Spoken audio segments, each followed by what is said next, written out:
Allora, sì, la punta dell'iceberg. La punta dell'iceberg perché sostanzialmente ci siamo resi conto di analizzare veramente la punta di un iceberg, perché noi l'idea era quella di andare a vedere nella piramide di Chefren. E l'idea è partita proprio da Armando Mei, perché quando ne abbiamo parlato, la nostra idea era quella di andare a vedere sotto la Sfinge. E Armando dice sì, sì, sotto la Sfinge, però sappiamo che ci sono delle camere, delle cose, non si dice, la gente non lo racconta, però ci sono dei dati per cui dentro c'è della roba. Non sarebbe più interessante guardare sotto la piramide di Kefren? Perché sotto la piramide di Kefren ci sarà qualcosa, sotto, dentro. E, e il mito, la leggenda, la storia raccontano che questa piramide è legata a tutta una serie di cose, come aveva detto lui prima, che dovrebbero essere insomma in qualche modo comprovate, perché lì dentro c'è un po' la storia del dio Tot. E noi abbiamo detto, vabbè, dai, si prova, siamo lì, il radar, i radar ce li abbiamo, vediamo cosa succede. Riassunto delle puntate precedenti. Questa era sostanzialmente Khnum Khufu, il protetto da Khnum. Vedete sulla destra si vede la sezione della piramide come la conosciamo noi, con una sovraimpressione del tracciato nero, scuro, tridimensionale di quello che sostanzialmente si dice che ci sia dentro. Si intravede in alto quella specie di strana struttura a piani, a camere che si chiama lo Z, con sotto una camera dove c'è dentro la vasca, dove qualcuno pensa impropriamente che ci sarebbe stato il povero faraone, la grande galleria che è quella cosa obliqua, alta, grossa, nera che scende, sotto abbiamo quella casettina piccola che sostanzialmente sarebbe la camera della regina, che poi abbiamo scoperto con un paio di libri che con la regina non c'ha niente a che fare. Sotto in fondo c'è la camera non finita, ci siamo sempre chiesti, ci hanno messo 4.000 anni, cazzo, per finire una camera se potevano fare anche prima. Si vede che non c'avevano più voglia, chi lo sa. E a sinistra, in alto e in basso, un paio di fotografie del modellino tridimensionale che abbiamo proposto nell'articolo di Remote Sensing, che fa vedere delle cose che nessuno aveva mai visto. In alto si distinguono quegli specie di aggeggi che scendono, un po' una forchettona gigante che scende sotto ground zero, cioè sottoterra. Di questo poi oggi ne riparleremo perché da un altro punto di vista questa roba l'abbiamo rivista. Ci sono queste strutture che invece vanno in alto nella piramide, che sono collegate da una galleria che di solito io coloro in rosso o comunque marrone chiaro, sapete io i colori li vedo poco, quindi sotto, da un altro punto di vista, si vede sostanzialmente almeno 12 stanze sottoterra che abbiamo chiamato le cantine. Evidentemente il faraone non voleva pagare l'IMU, non voleva pagare, le ha nascoste sotto, non le ha mai denunciate.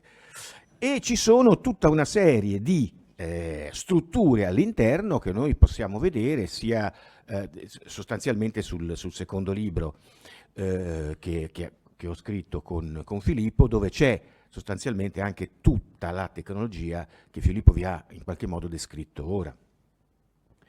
Andiamo a vedere lo stato di Cafre. Voi vedete modellino sempre tridimensionale, quello che si conosce, lo vediamo dall'alto sulla sinistra, lo vediamo dal lato al centro e un ingrandimento di quest'ultimo. Come vedete la piramide è vuota, dentro non ci sta una mazza. Sotto, proprio sotto ground zero, e questo lo vediamo in questo ingrandimento, c'è sostanzialmente due stanzette striminzite, un paio di corridoi con delle strane forme, sulle quali forme abbiamo già posto la nostra attenzione in una conferenza precedente in cui facevamo vedere come tutto quello che ci eravamo immaginati per la piramide di Khnum Khufu, e cioè che la piramide funzionasse con la vibrazione, uno strumento fatto ad acqua, con la roccia sostanzialmente e con l'aria, che producesse quelle vibrazioni necessarie che servivano per curare, tra virgolette, il faraone, quando questo, diciamo, era giunto nel momento finale della sua vita e doveva essere un po' questa vita prolungata. Come vedete, non c'è niente dentro sta cavolo di piramide. È possibile che, ci siamo chiesti, gli antichi egizi avessero speso un sacco di soldi per fare una montagna di pietra dove non c'è una mazza dentro? E allora siamo dovuti andare a vedere. E abbiamo cominciato ad applicare questa tecnica, cioè trasformazione di segnale fotonico in segnale fononico, andiamo a vedere le vibrazioni, facciamo la fotografia del suono delle piramidi. Allora, questa è una fotografia come l'occhio del satellite vedrebbe la piramide in oggetto. Come potete vedere, questa fotografia ha una caratteristica, non è come la vedremmo noi con gli occhi nostri se fossimo sul satellite, perché ha degli strani punti luce che non sono proprio come quelli che noi vedremo, e poi è allungata, sembra un rettangolo più che in realtà un quadrato. E bisogna capire questa cosa, perché il satellite vede la piramide in questo modo. Fate finta che la antenna del satellite, per semplicità, sia un rettangolo. Questa è l'antenna. Allora, il satellite non è che ha l'antenna dritta, orientata perfettamente con i lati della piramide. La piramide, fai conto, è dritta così. Il satellite è piegato in questo modo, e non solo su questo asse, ma è piegato anche in quest'altro asse.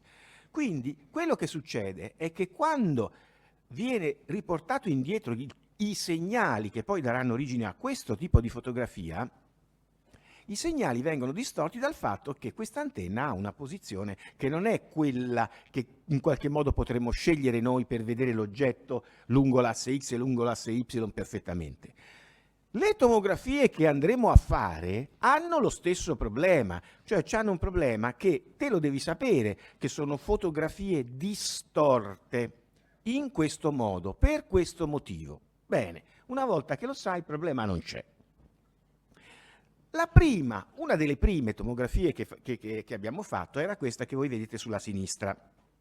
Allora, ripercorriamo un pochino la storia con queste tomografie, come l'abbiamo vissuta noi, in qualche modo. Le prime fotografie, noi si guardava sta roba, ci si andava a letto, non ci si dormiva, si riguardava il giorno dopo, ore davanti a queste tomografie per capire che cosa voleva dire. E qui c'è un particolare importante che secondo me, vale la pena di notare. Quando noi facciamo una ricerca di questo tipo, ma di qualsiasi altro tipo, c'è un parametro coscienziale che sostanzialmente non si scrive mai sui libri. Non si dice mai la mia coscienza è aumentata di 3-4 gradi nell'istante in cui io stavo facendo questa ricerca. Quando è che la coscienza aumenta? La coscienza aumenta quando te guardi il chiodo nel muro per tante volte, fino a che non ti accorgi che esiste un chiodo nel muro. E così, nel guardare queste foto, queste tomografie, sorge un processo spontaneo di acquisizione di consapevolezza. La prima volta la guardi e non ci capisci nulla. Vedi qui, sì, vedi che c'è un triangolo e te dici, vedrai, sono i lati della piramide. No. Vedi che c'ha dei colori diversi, dici, vabbè, perché energeticamente i pixel che corrispondono a questa fotografia vibrano in modo differente, l'energia messa in gioco, il computer, il software, te la segna come un colore diverso, va bene, dai, siamo d'accordo. Poi cominci a vedere uno strano tubo colorato che scende al centro della piramide, che sembra fatto a strati in qualche modo, a cui in alto corrisponde, verso il centro, a una specie di tubo che sale, colorato di un altro colore. E te dici, e che è sta roba qua? tecnicamente non ci dovrebbe essere niente. Allora si fa un'altra cosa. Si prende le immagini come questa, che è un'immagine di partenza,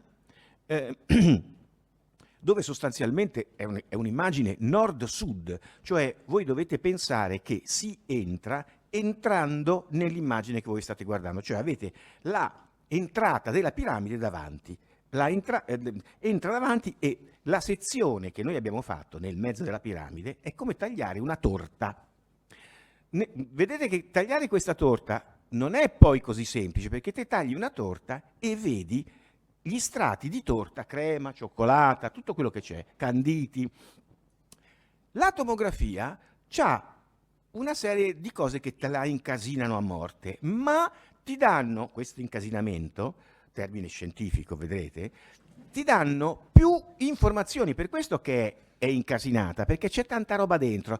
Te e la tua consapevolezza, nell'analizzare le varie tomografie, devono essere in grado di discernere tutte le cose che ci sono, perché la tomografia è una fotografia fononica, cioè è ogni pixel di quella striscia che noi abbiamo calcolato, sente le informazioni vibratorie di tutti i pixel che sono nella striscia, ma non solo. Perché questa striscia di piramide sente tutte le informazioni delle cose che ci sono davanti e tutte le informazioni vibratorie delle cose che ci sono dietro. Quindi questa fotografia non solo ti dice cosa c'è in questa sezione di torta, ma ti dice cosa c'è dentro, davanti e dietro. E solo sapendo questa cosa, noi possiamo andare a cercare cosa contiene solamente la fetta che noi abbiamo tagliato, cercando di capire cosa non c'entra niente con questa vibrazione, perché in realtà c'entra con vibrazioni di cose che stanno dietro e vibrazioni di cose che stanno davanti. Allora, mentre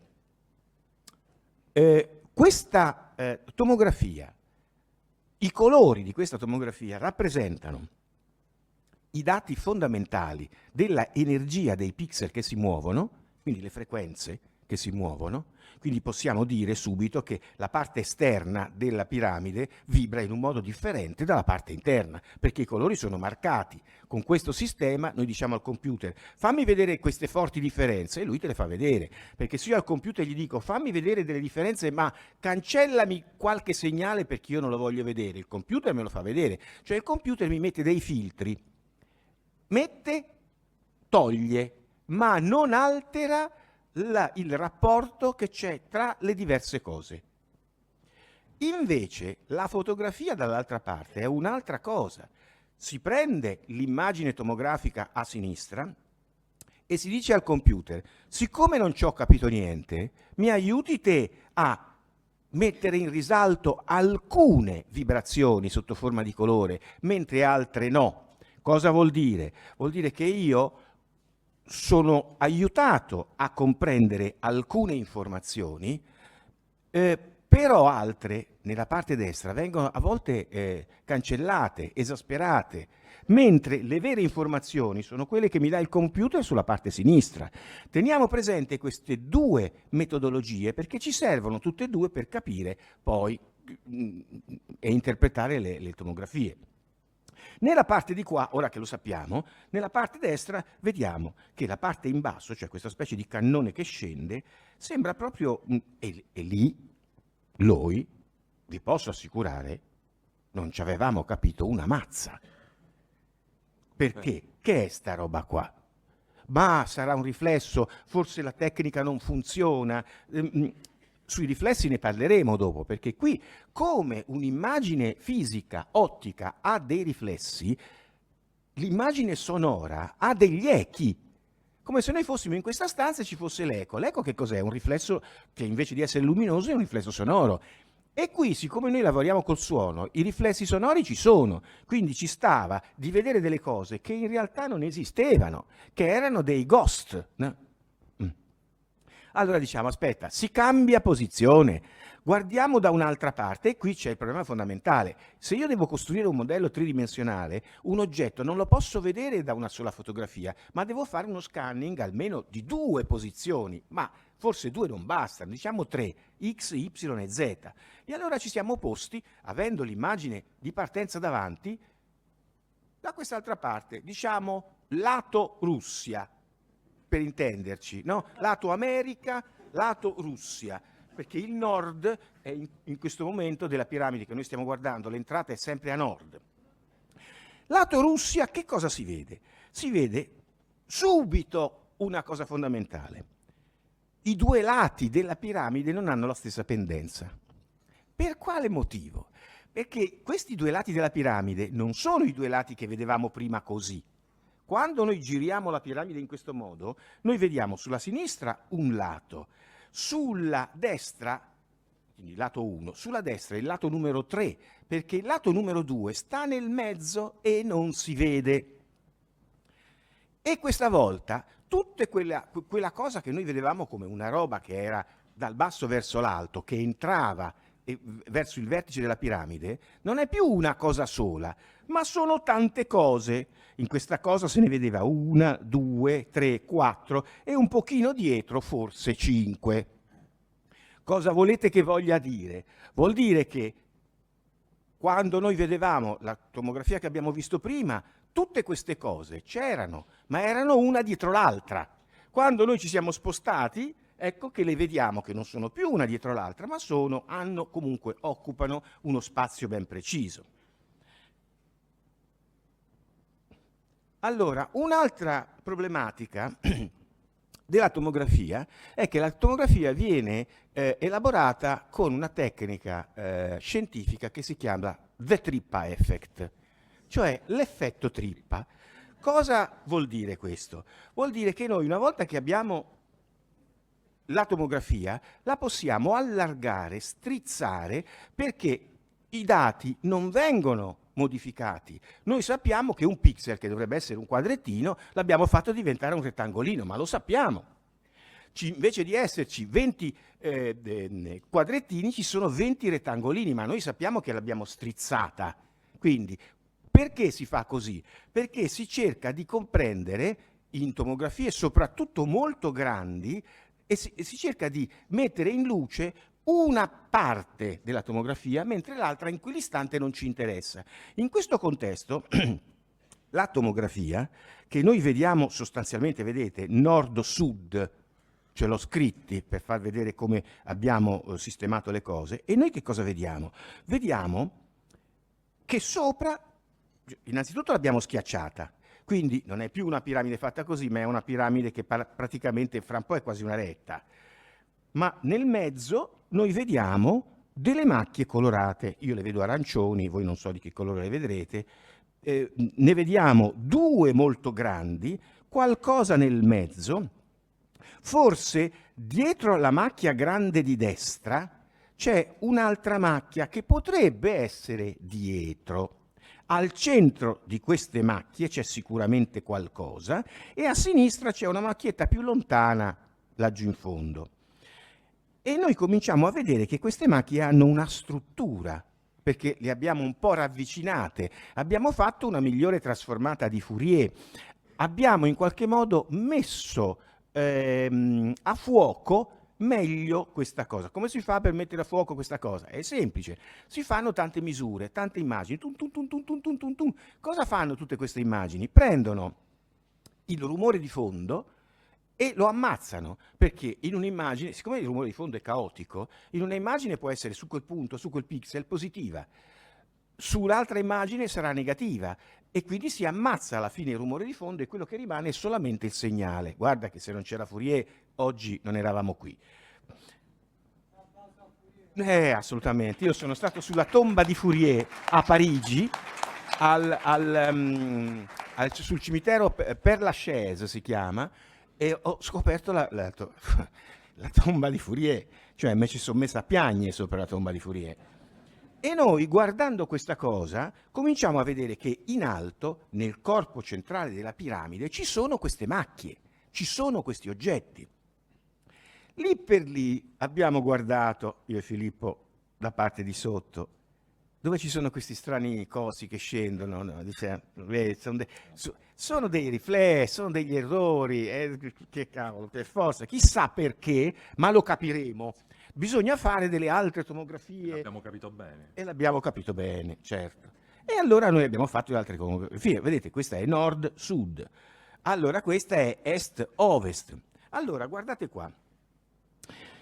Noi abbiamo quello che potrebbe essere lo svantaggio di, come dicevo prima, quando si fa una tomografia, avere appiccicati su questa lastra tutto quello che c'è davanti e tutto quello che c'è di dietro. Se voi notate bene, quando il radar non è l'antenna perfettamente parallela a quello che vogliamo vedere, ma è piegata, è uguale, è come se l'antenna fosse dritta e fosse piegata all'immagine. Cioè è come se noi vedessimo un'immagine in 3 dimensioni fittizie, perché ne vediamo una finta tridimensionalità. E se voi guardate bene in questa immagine, è vero che in alto vediamo sempre 1, 2, 3, 4, 5 cose, poi dietro a sinistra ci sono delle altre cosette che non sappiamo cosa sono e a destra una cosa molto confusa ancora. Ma se ci fate caso, sulla sinistra è come se noi vedessimo un lato, ora poi ve lo faccio vedere meglio, un lato della piramide che va verso una certa direzione, il punto di fuga, e praticamente il piano della piramide, che dovrebbe comparire come una linea retta, in realtà compare come un piano vero e proprio. Sì, certo, ci sono sempre sti cavolo di cose che scendono, chissà cosa sono, e che poi sono sostanzialmente, in alcune tomografie le vedi meglio, in alcune tomografie le vedi peggio, ma questo dipende dal fatto che noi abbiamo voluto scegliere una risposta che mettesse in evidenza in questo contesto la parte di sopra. Questo è sostanzialmente il piano che l'occhio umano, a livello di consapevolezza, ti fa capire. Allora guarda, c'è della roba sopra, e però porca puttana c'è anche della roba sotto, saranno i soliti riflessi. Però si cominciava a vedere una struttura di qualcosa che nessuno aveva mai visto. Dentro la piramide di Khafre, al piano di sopra, ci sono delle cose che vibrano in un modo diverso. Quante sono queste cose? Se voi le guardate, sulla sinistra ce ne sono 2 molto in evidenza, c'è qualcosa verso il centro e ce ne sono un altro paio almeno verso destra. Poi c'è verso destra, destra, destra, in fondo, una struttura ben precisa. E poi il resto sembra che sia sotto. Ma bisogna stare attenti, bisogna avere la possibilità di guardare le cose meglio. E allora bisogna aumentare la consapevolezza. Andiamo a vedere queste strutture grandi, cerchiamo di capire come sono fatte, perché su quelle abbiamo contato subito, perché erano quelle che si vedevano meglio, cioè quelle su cui si fa meno errore. Sono le più grosse. E guardiamo davanti, en face, come si direbbe. E in questo contesto tenete presente che in questa cromatografia si entra da destra. L'entrata della piramide da destra, si scende poi sotto, dove ci sarà da qualche parte la camera di Belzoni, che non si vede, e poi vi faccio vedere perché non si vede, e tutto quello che si vede è roba che sta sopra. Davanti ci sono 2 cose che sembrano fatte a strati, li vedete? 5 strati con una specie di tetto un po' a pagoda. Dietro quella di destra si vede che ce n'è un'altra che è molto simile. Invece dietro di quella di sinistra non si vede, però al centro si vede che c'è un'altra macchia luminosa. Andiamola a vedere meglio. Ci facciamo aiutare dal computer. Mi fai vedere meglio, se ce la fai, caro computer. Mi metti in evidenza alcune parti della struttura. E qui ci è venuto in mente che forse noi queste strutture le avevamo già viste. Guardate la struttura di sinistra. 1, 2, 3, 4, 5 livelli e poi un tetto, chiamiamolo così per il momento, a capanna. Sotto lo vedete che c'è un quadrettino un pochino più scuro. Questo ci ricordava tanto qualcosa. ora si vede anche sul lato di destra che c'è grosso modo la stessa identica struttura e dietro, se ci fate caso, ce n'è una che assomiglia molto a quella che sta davanti. Andiamo ancora a vederla nel modo un pochino più da vicino. Vedete, io ho messo anche i grafici dell'RGB del colore blu, green e red, perché abbiamo elaborato solo in questo caso un tipo di colore. Vedete nella situazione di sinistra in basso, io ho fatto un cerchietto con un punto interrogativo, vedete che sembra che ci sia qualcosa lì dentro. Ma che cosa cavolo vi ricorda questa roba qui? Guardiamola ancora da distante. Sapete, la mappa del territorio, quando te non capisci una cosa ti devi allontanare per cercare di vedere, che forse capisci questa, forse non assomigliava a questa, ma questa l'avevamo già vista, anche Filippo ve l'ha fatta vedere nella sua esposizione. È una stanza con lo Z sopra e guardate che forse dentro la stanza di destra, scusate, di sinistra, forse c'è una macchietta strana che chissà, forse è qualcosa. Noi questo non arriviamo a saperlo perché abbiamo sacrificato mezza sintesi del radar per utilizzare l'altra metà della sintesi per ottenere i colori, diciamolo così, di questa tomografia. Quante ce ne sono di questa roba qui? Sembrava che ce ne fossero da tutte le tomografie 5. Bisognava per forza di cose vedere tutto dall'alto, perché dall'alto si sarebbe visto bene. Tagliamo la piramide in orizzontale, così andiamo a vedere, si sperava, quante ce ne sono di queste robe lì dentro. Ecco, a sinistra abbiamo la fotografia della piramide di Khafre tagliata a metà come un panino e te la guardi e non ci capisci niente e dici al computer allora me la fai vedere meglio perché porca puttana se no, e così otteniamo la visione a destra. E vi faccio subito vedere una cosa, anzi ve ne faccio vedere 2 o 3.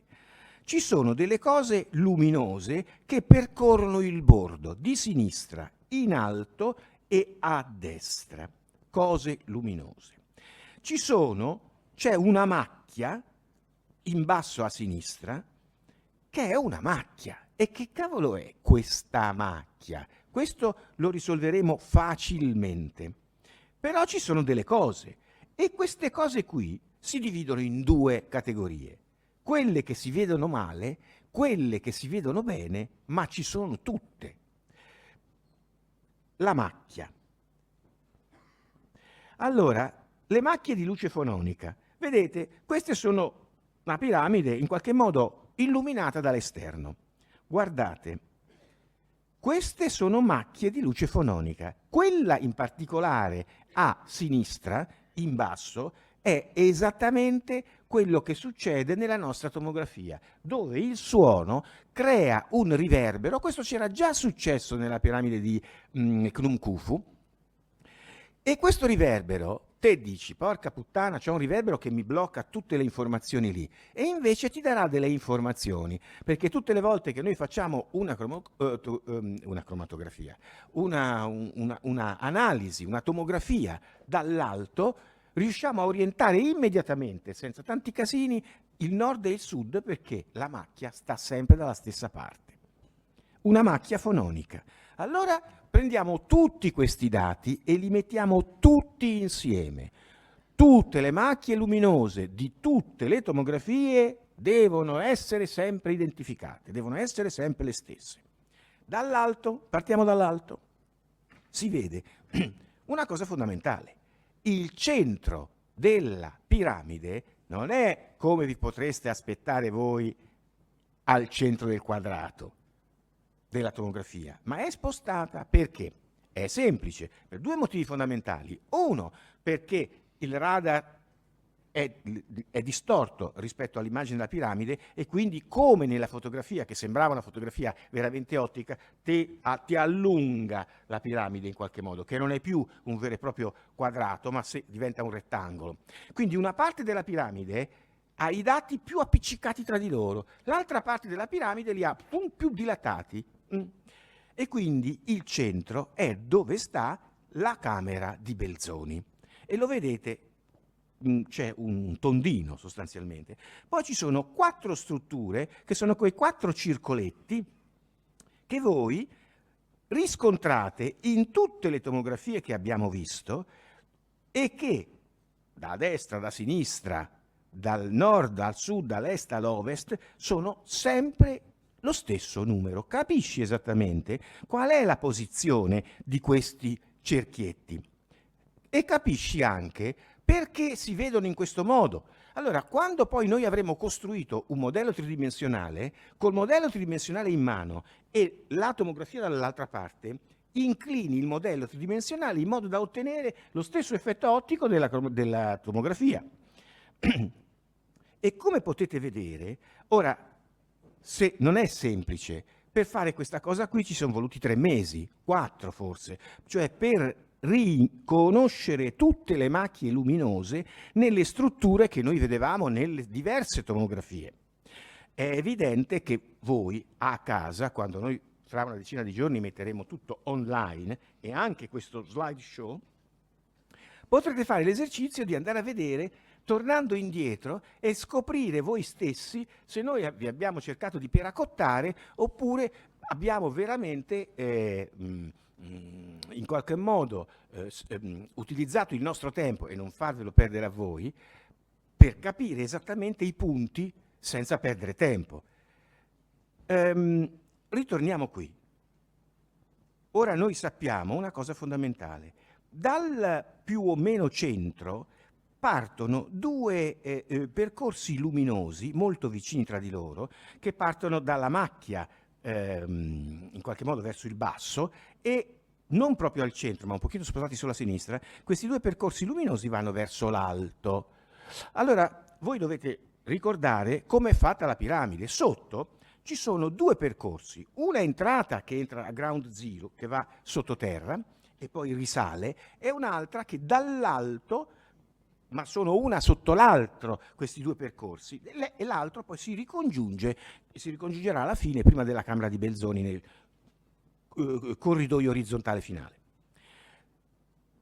Questi 2 oggetti che te ne vedi uno sopra l'altro, ne vedi uno sopra l'altro se il radar c'è esattamente sopra, perché se il radar è qua te ne vedi uno accanto all'altro. Questo è il motivo del perché questi 2 cosi ti sembrano 2 percorsi mentre sono un percorso solo. Dopodiché ci sono delle macchie più luminose e delle macchie meno luminose. Comprenderemo dopo il perché questa cosa accade. E comprenderemo che le macchie più luminose sono più luminose perché c'è una roba sopra e una roba sotto, che evidentemente aumentano la vibrazione di quel particolare punto della cosa. Invece quando sotto non c'è niente, abbiamo solo per esempio la vibrazione di quella cosa che c'è sopra, o viceversa. C'è qualcosa sotto solamente e sopra non c'è niente, ed ecco che compaiono, intanto cominciate a prenderci mano, questi strani aloni azzurrastri che sì, sono vicini alle zone luminose, li circondano in qualche modo, ma è roba che vibra poco? È roba che si vede poco? Ma la cosa fondamentale è, ma che è quella roba sulla destra? Questi almeno due percorsi luminosi che vanno dal basso verso l'alto. Vi faccio notare solo che se voi guardate questi 2 percorsi luminosi nell'angolo di destra in basso e percorrete con l'occhio piano piano salite, vi accorgete che ogni tanto, la cosa più semplice era quella, c'era un percorso orizzontale, trin, trin, trin, come se fossero un pettine, i petali, come dire, i denti di un pettine. E se guardate bene, io non vi voglio far perdere tempo, poi lo potete fare a casa con calma se ne avete voglia, in alcune zone di queste vibrazioni i pettini, i denti dei pettini hanno tutti la stessa distanza. Boh, chissà che sarà. Cosa ha fatto Filippo? Ha preso la piramide e l'ha tagliata in diversi punti, a diversi livelli. Guardate, in alto a sinistra, la piramide, la vedete sempre la solita distorsione della piramide, no? Come vede il radar. La taglia in posizione 1, in posizione 2, in posizione 3 e in posizione 4. Guardiamo le tomografie alle diverse altezze. Alle diverse altezze è come se tu mettessi a fuoco con una distanza focale diversa, perché qua più l'immagine, la tomografia si avvicina all'oggetto che te stai guardando e più il fuoco aumenta, cioè la precisione. Infatti, e questo è il primo step, la numero 4 è molto più precisa, meno sfocata della numero 1. Nella numero 1 si vedono questi strani pettinini, questa volta visti dall'alto, però nella numero 1 ce n'è meno, nella numero 2 ce n'è di più, nella numero 3 ce n'è di più, nella numero 4 ce n'è di più, che è quasi a ground zero. Tenete presente, ve lo devo dire perché sennò non capite, questo quadrettino, i quadrettini che noi abbiamo qui, 1, 2, 3, 4, non corrispondono a un quadrato, perché c'è l'effetto trippa, the trippa effect. Il lato della piramide, cioè la piramide deve essere un quadrato, e qui quello che voi vedete è che la striscia che contiene questi strani pettini sta sotto un lato, che è il lato ovest, americano. Nella piramide, in questo contesto, nelle tomografie, vedete che la macchia di luce serve. Si entra da sinistra. L'entrata è quasi sotto la macchia e quindi il pettinino sta esattamente sotto il ground zero, sotto il lato alla fine della piramide. Quindi in questo caso la tomografia che ci interessa è solo la metà in alto. Il quadrato della piramide è diventato un rettangolo. Però questa strana struttura, questa roba qui cos'è? Dovevamo andare a vedere da vicino. Vedete, in alto a sinistra abbiamo la solita macchia. Sappiamo che l'entrata della piramide è sotto la macchia. Vediamo un peggio, perché non ci interessa in questo modo guardare quello che vedevamo prima. A noi ci interessa porre la nostra attenzione su quel lato lì, quel lato dove c'è una roba che scorre da sinistra a destra e sotto una roba che sembrano dei pettini. E allora cosa si fa? Si applica la consapevolezza, cioè la guardi finché te non hai capito che cos'è. Allora, ovviamente, c'è un effetto che qualche stolto potrebbe chiamare pareidolia, cioè te a un certo punto vedi quello che non c'è. Sappi che quello che vedi lo potrai rivedere con l'acquisizione della consapevolezza in tutte le altre cromatografie, tomografie, vedendole dalle altre parti, cambiando punto d'osservazione, cambiando mappa del territorio. Guardiamola bene da vicino sta roba. Allora, la parte in alto ti fa vedere, ho tolto i colori perché sostanzialmente ti danno fastidio, cioè sono un'informazione in più che qui non serve. Quando noi guardiamo questa cosa, vedete, vi ho orientato sulla destra il quadratino del piatto della piramide, così che in basso voi abbiate le zone di luce che corrispondono alle cose che noi stiamo andando a vedere. In basso a sinistra vediamo questo percorso luminoso fatto a diapason. Sembrano dei diapason, tutti messi in fila. Vi appaiono spostati così perché l'antenna, ve lo ricordo, non è dritta con la piramide, è spostata così. Quindi è come se voi aveste un'antenna dritta, ma quello che state guardando spostato. Quindi questa inclinazione è un'inclinazione che gli dà l'inclinazione dell'antenna del radar. Guardate in basso, guardate attentamente e nel guardare fate finta di aver capito che si tratta di diapason.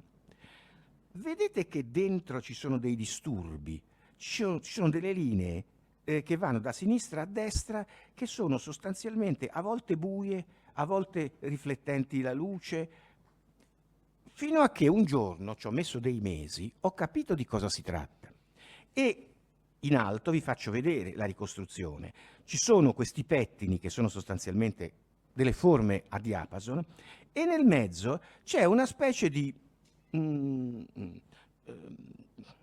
forma rettangolare che il radar vede, ammettiamo che sia granito, velocità del suono nel granito 4000 metri al secondo. Ti appare trasparente, ti appare di vetro. Allora fate finta di avere questa cosa con dentro una bacchetta rettangolare di vetro. Ed ecco che il vetro vi fa vedere le cose che ci sono davanti in un certo modo e le cose che ci sono dietro distorte.